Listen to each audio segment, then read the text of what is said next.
আর যারা অন্নপূর্ণা ভান্ডার থেকে বঞ্চিত হয়েছেন, লক্ষ্মীর ভান্ডার থেকে বঞ্চিত হয়েছেন, আমি তাদের বলবো তাদের নাম, অ্যাড্রেস, বুথ, ঠিকানা, কে কি করেন, কেন ক্ষমতা থাকা যোগ্যতা থাকা সত্ত্বেও পাচ্ছেন না, পাড়ায় পাড়ায় নিজেদের মধ্যে সংগ্রহ করুন।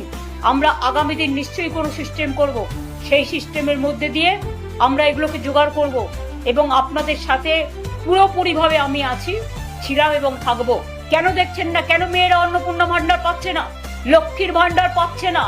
অন্নপূর্ণা ভান্ডার 1 মাস দেবেন, 3 মাস দেবেন না, পুজো পর্যন্ত বড়জোর দেবেন, তাও কিছু, সবাইকে নয়।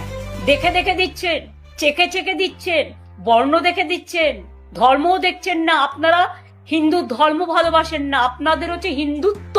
হিন্দু ধর্ম অনেক বড় মাপের জিনিস, যেটা স্বামী বিবেকানন্দ বোঝেন, রামকৃষ্ণ পরমহংসদেব বোঝে, বাংলার সংস্কৃতি বোঝে।